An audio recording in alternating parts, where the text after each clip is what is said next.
Assalamualaikum, selamat sejahtera dan bahagia selalu untuk teman-teman dimanapun Anda berada.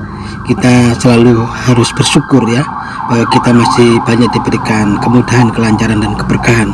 Terutama adalah kita masih diberikan kenikmatan, nikmat iman dan nikmat sehat. Oke teman-teman semua yang ada di seluruh wilayah Indonesia pada umumnya ya. Kalau di video sebelumnya saya sempat berjanji ingin bercerita tentang bisnis tanpa modal ya. Apakah benar bisnis tanpa modal itu bisa dan ada ya? Selama ini setiap kita mau berusaha, kita selalu terkendala dengan kita tidak memiliki modal, kita tidak memiliki uang. Bagaimana kita mau berusaha ya? Kita tidak memiliki dana anggaran. Selalu banyak masyarakat, dan awalnya dulu saya juga seperti itu ya. Apa bisa saya bisnis tanpa memiliki modal yang cukup untuk bisnis ya? Oke, nanti saya akan bercerita tentang real yang saya alami ya selama kurang lebih 23 tahun. Jadi nanti akan saya bagi dua sesi ya. Sesi pertama adalah bisnis offline, yang sesi keduanya adalah bisnis online. Oke. Untuk bisnis offline itu sebenarnya saya mulai tahun 96 ya. Pada waktu itu saya sebenarnya di samping saya usaha, saya adalah sebagai pegawai negeri di TU salah satu dulu namanya SMPS Negeri Malang ya. Tentunya gajinya pada waktu itu tidak banyak, mungkin kurang lebih di bawah 500 pada waktu itu ya. Karena gajinya kecil, maka saya harus mencari tambahan penghasilan. Karena saya sudah berkeluarga, maka saya harus mencari tambahan penghasilan.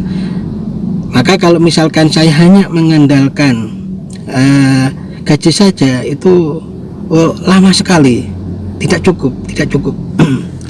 Akhirnya karena di sekitar daerah saya itu di daerah namanya Desa Jambeharjo ya, kebetulan istri dinas di sana, terus ada rumah dinas ya. Akhirnya saya beranikan untuk mencari peluang, karena saya berangkat dari Jambeharjo ke Malang Kota itu kurang lebih 20 kilo. Saya sebagai tenaga TU ya pada waktu itu. Terus akhirnya di sisa waktu itu banyak yang kosong. Akhirnya saya harus mencari peluang usaha, karena kebetulan di wilayah Jambeharjo itu banyak pengrajin jaket kulit. Wah, ini produk yang sebenarnya sangat prestis ya. Saya saja pada waktu belum pernah merasakan bagaimana merasakan jaket kulit ya.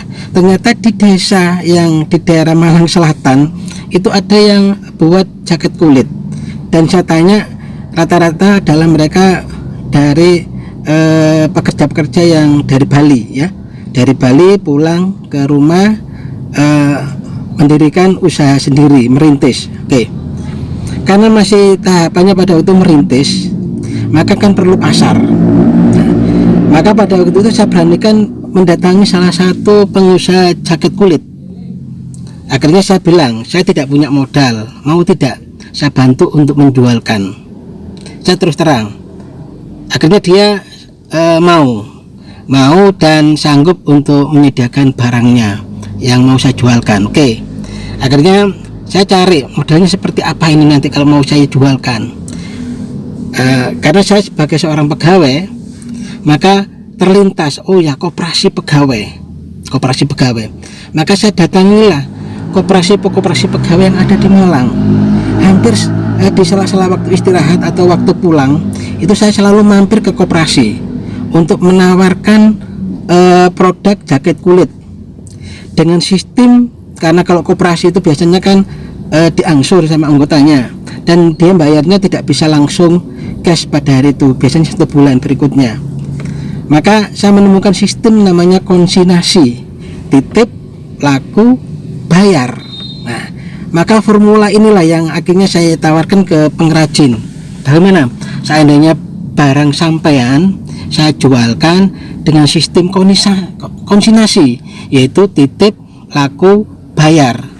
Nanti barang yang laku saja yang dibayar, yang tidak laku bisa diminta lagi. Akhirnya dia sanggup. Tapi saya bilang bayarnya ini adalah setiap bulan, barang yang laku saja, yang tidak laku bisa Bapak minta. Akhirnya dia sanggup. Pengrajin mau, terus koperasi siap. Nah, akhirnya sudah, saya tinggal mengambil produk dari pengrajin, saya taruh di koperasi, ya. Pada waktu itu jaket harganya masih 100 ribuan sampai 125 ribu, jaket kulit itu. Yang kebanyakan bahannya adalah yang kulit kambing, ya, kulit kambing. Kalau yang domba agak mahal, sekitar 150 sampai 175. Saya jualnya yang kulit kambing yang banyak. Nah, karena harganya agak sedikit murah, gitu ya.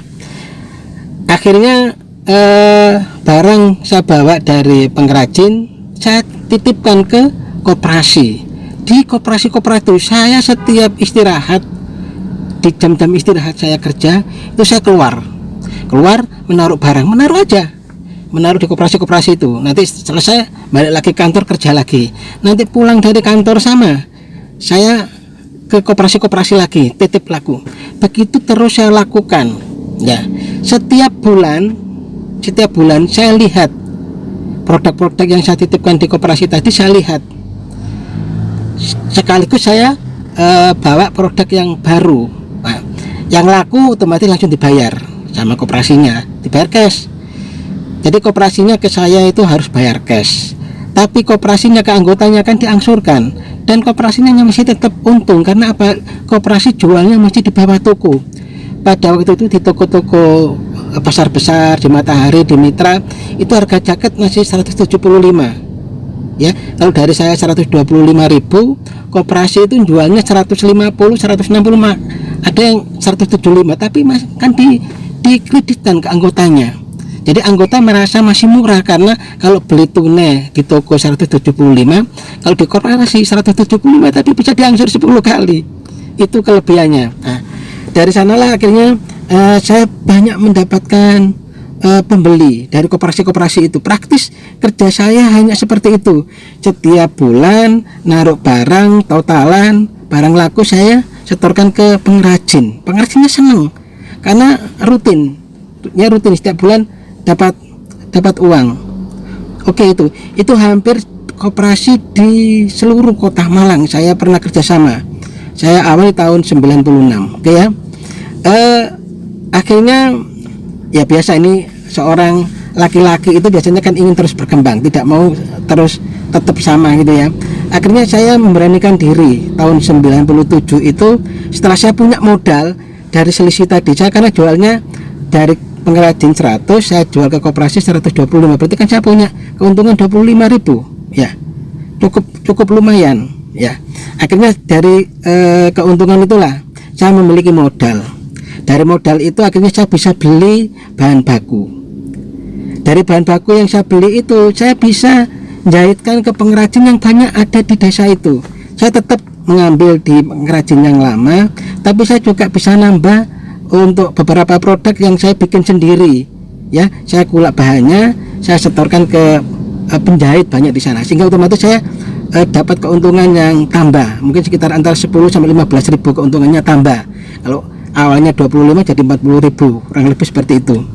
Dan itu terus berkembang, ya, terus berkembang. Akhirnya semakin banyak variannya, juga semakin banyak saya, bukan hanya jaket kulit. Akhirnya saya cari produk-produk kulit, mulai dari topi, mulai dari sepatu, mulai dari dompet, mulai dari sapu. Pokoknya bahan produk yang berbau kulit semuanya saya mencari pembuatnya langsung, sehingga harganya bisa lebih ringan, ya. Saya juga kerjasama dulu awalnya. Nah, akhirnya dari sana semakin banyak pelanggan saya. Akhirnya saya juga mengembangkan diri untuk ikut pameran-pameran.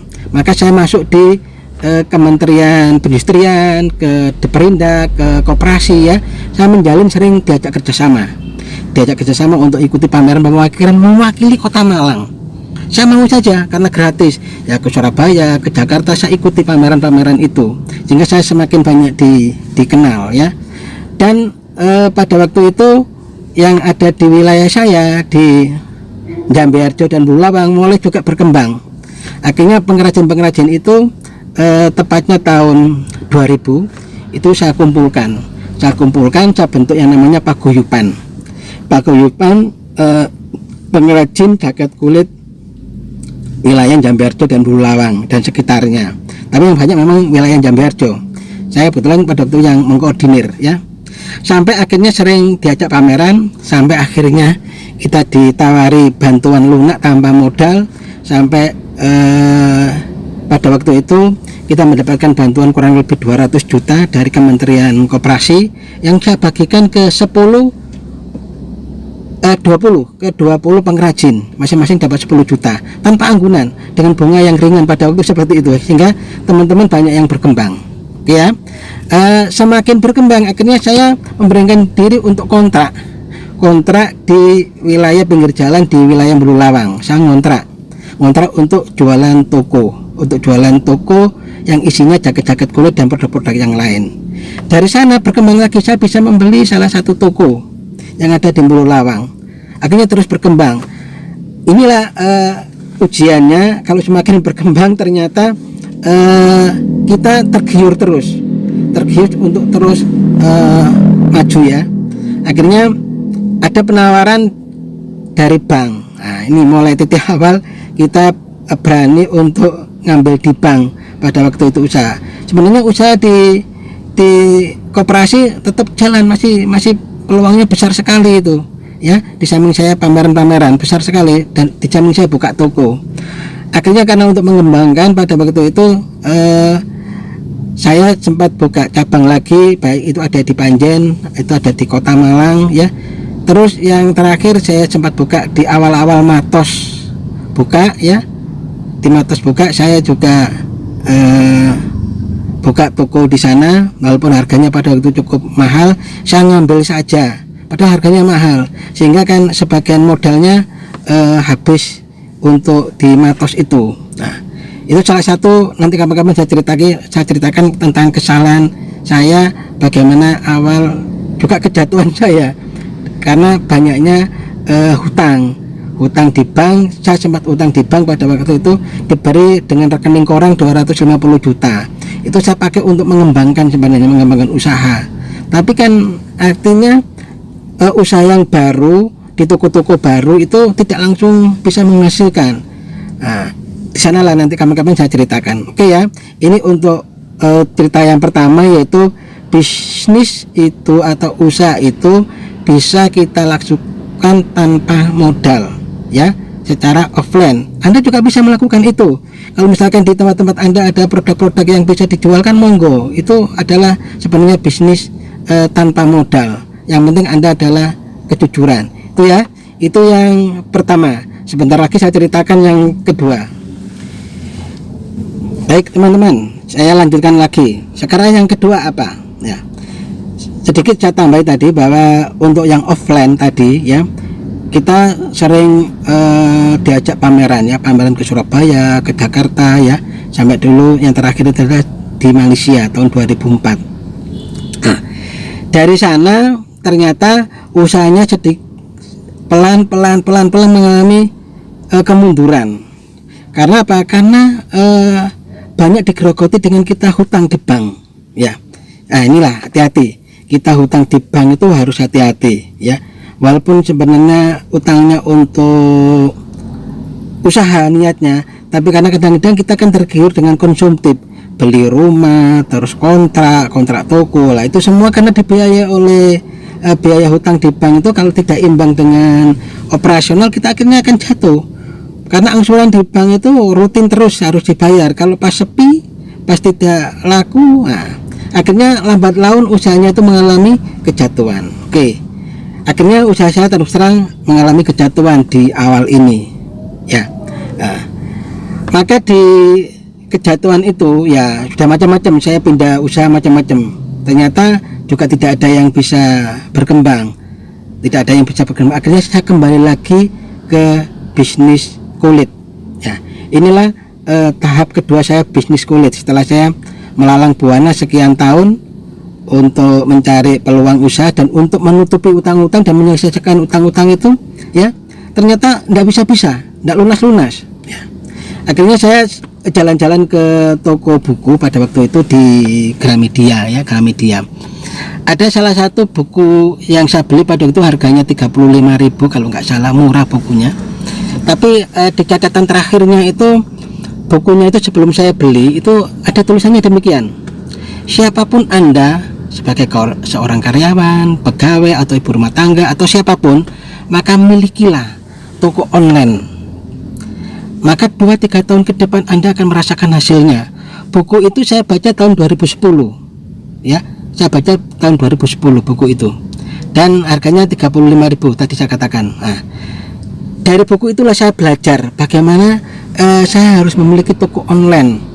Karena memiliki toko online tidak harus memiliki barang. Lah ini, karena saya tidak memiliki modal, bagaimana saya bisa punya usaha tanpa modal, tapi seakan-akan saya punya produk banyak, ya. Maka toko online lah itu, saya baca bukunya itu petunjuknya seperti itu. Maka milikilah toko online. Anda bisa menjualkan produk teman Anda, keluarga Anda, tetangga Anda, atau siapapun. Produknya silakan difoto, diupload, nanti kan akan ada orang yang mau beli. Nah, saya tanya-tanya, apa benar ini?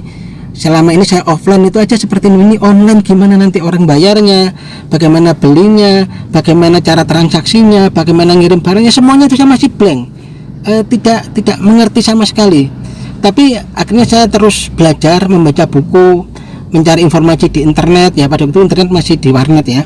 Saya pada waktu ke warnetnya itu biasanya 2-3 jam setiap hari ke warnet karena tidak memiliki wifi sendiri, ya. Akhirnya saya menemukan solusi bahwa kalau mau berjualan secara online, maka produk-produk itu harus Anda upload, ya, lewat tokonya. Nah, kalau toko yang berbayar, saya masih belum punya uang pada waktu itu, maka saya pakai yang gratis. Saya masih ingat, saya pakai Blogspot, yaitu grosir kerajinan kulit blogspot.com. Mungkin kalau dilihat masih ada, ya, grosir kerajinan kulit blogspot.com, itu yang gratis. Dan iklannya saya juga iklan yang gratis, cuma yang bayar itu kalau saya ke warnet paling ya kurang lebih antara kadang-kadang 2.000, kadang-kadang 3.000, tidak tentu, ya. Seperti itu yang setiap hari saya lakukan ke warnet seperti itu, untuk mengupdate, untuk mempelajari bagaimana jualan online. Ternyata produk yang saya jual pada waktu itu adalah saya hanya memfoto aja, beberapa foto punyanya teman-teman, ada yang dompet, ada yang sepatu, ada yang tas. Ternyata benar, ada yang pesan awal pertama adalah sepatu. Akhirnya saya percaya, oh bener ini, ternyata online ini bisa mencari uang. Nah, cuma pada waktu itu petunjuknya di buku yang saya baca, kalau online itu hukumnya wajib yang pesan harus setor uang dulu. Nah, ini artinya sukanya kenapa? Saya berarti dimodali dulu sama yang pesan. Saya tidak harus menyediakan uang. Jadi kalau ada orang pesan, maka 50% orang tersebut harus titip dulu uangnya. Setelah itu uang ini saya setorkan ke pengrajin untuk dikerjakan, ya, dikerjakan. Terus pengrajin setelah selesai nanti dilunasi setelah yang pesan itu lunas, ya. Saya bilang gitu ke pengrajin, ya Pak. Nah, oke. Akhirnya saya foto saja pada waktu itu, saya email, karena pada waktu itu masih belum ada WA. Saya email, selalu mainnya saya adalah email pada waktu itu ke warnet, saya email. Jadi setelah foto saya email gitu aja, dan fotonya tidak pernah dirubah-rubah, sudah asli aja, foto apa adanya, ya. Saya email bahwa saya selalu bikin bentuknya surat, ya. Jadi ada surat perjanjiannya di awal, itu surat penawarannya, terus nanti surat pelunasannya, ada kwitansinya, semuanya saya kirim lewat email, dan ada stempelnya saya bikin lewat email semua. Itu saya bisa melakukan pada waktu itu, ya, sehingga perusahaan-perusahaan yang pesan itu percaya, ya. Itu yang pertama, ya. Pengalaman yang pertama saya online seperti itu. Nah, di perjalanan itu akhirnya ada yang bilang, Pak, kalau mau berkembang jangan yang gratis, ya, pakailah yang bayar. Yang bayar itu murah, cara cari info di internet.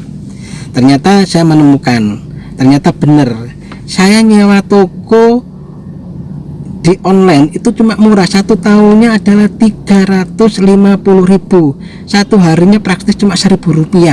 Jadi pada waktu itu penawarannya toko onlinenya adalah menyenangkan. Anda punya toko online dengan sisakan uang Rp1.000 1 hari, ya maka 1 tahun kurang lebih 350, kan sebenarnya 360 ya, tapi katakanlah itu 350, berarti kan 1 tahun. Akhirnya saya punya toko yang toko online. Saya beri nama toko online saya adalah grocerykulit.com. Itu adalah di akhir bulan 2010, tapi mulai launchingnya itu di awal Januari 2011. Itu awalnya saya bisnis online resmi menggunakan grocerykulit.com. Oke ya. Nah, dari sana saya semakin semangat untuk belajar bagaimana bisnis online itu. Saya bagaimana belajar SEO. SEO itu Search Engine Optimasi ya, jadi SEO. Jadi saya belajar baca bukunya, bagaimana meraktekannya SEO itu seperti apa. Jadi kan tujuannya SEO itu agar website kita itu ada di halaman pertama. Kalau bisa di halaman pertama di nomor 1, 2, 3, 4 itu saya pernah mengalami di halaman pertama 1, 2, 3, 4 itu punya saya semua. Saya pernah mengalami, dan saya juga terima kasih kepada Pak Agus Piranha yang pernah mengajari saya dengan gratis. Itu awal-awal saya belajar online, dan Pak Agus juga masih belum terkenal seperti sekarang ini ya. Terima kasih Pak Agus. Oke, saya lanjutkan. Akhirnya saya terus setiap hari, tidak ada waktu yang tidak saya untuk belajar internet. Hampir saya 5 sampai 7 jam setiap hari itu saya di depannya internet ya. Setelah saya bisa membuka jaringan internet sendiri di rumah, hampir setiap hari saya bisa melihat toko online saya, karena toko online itu intinya sama dengan toko offline, harus dirawat, harus setiap hari dikunjungi, harus setiap hari ditata, biar yang lihat itu tertarik dengan bisnis online kita ya. Walaupun itu secara online ya, tapi tetap harus kita rawat. Itu namanya optimasi. Biar apa? Biar ranking kita di Google nomor 1. Karena apa? Kalau ranking kita di Google nomor 1, maka peluang besar untuk mendapatkan orderan itu besar sekali. Bener, saya rasakan beberapa keyword kata kunci ya, itu saya bisa memenangkan. Kalau yang sampai sekarang yang saya masih memenangkan nomor 1 adalah grosir kulit ya, itu tetap saya nomor 1. Kalau diklik di Google grosir kulit, saya tetap di ranking nomor 1. Nah, baik teman-teman semua, bisnis online ini powerful ya, powerful. Bener, pada waktu saya tidak dengan modal, artinya saya dimodali semua dengan orang. Semua orderan saya itu hampir ratusan perusahaan, dan perusahaannya bukan perusahaan yang kecil-kecil, perusahaan yang besar-besar. Ada Pertamina, ada BRI, ada BNI, ada BRI, hampir semua BUMN, mulai yang swasta sampai negeri, perusahaan swasta itu banyak yang pesan. Silahkan dilihat nanti di grocerykulit.com, itu customer saya yang saya layani pesanannya. Itu semuanya adalah praktis, saya tidak pernah bertemu dengan mereka. Jadi ininya bertemunya hanya lewat email, hanya lewat pada waktu SMS ya, bukan WA. Jadi saya masih menyimpan HP saya ini ya, itu sampai HP-nya itu sama, habis 2 kali HP-nya, karena habis ininya hurufnya ya. Nokia, pada waktu itu masih Nokia ya, Nokia. Jadi HP itu berjasa sekali. Oke teman-teman, jadi intinya apa? Bahwa intinya kita semuanya bisa melakukan bisnis tanpa modal. Lah, bisnis tanpa modal ini bisa dilakukan oleh siapapun, sampai saat ini bisa tetap dilakukan oleh siapapun ya. Bahwa bisnis tanpa modal ini saat ini juga masih bisa dilakukan dengan anak-anak, baik itu ibu rumah tangga, anak-anak atau siapapun ya. Anda bisa melakukan dengan sistemnya dropshipper.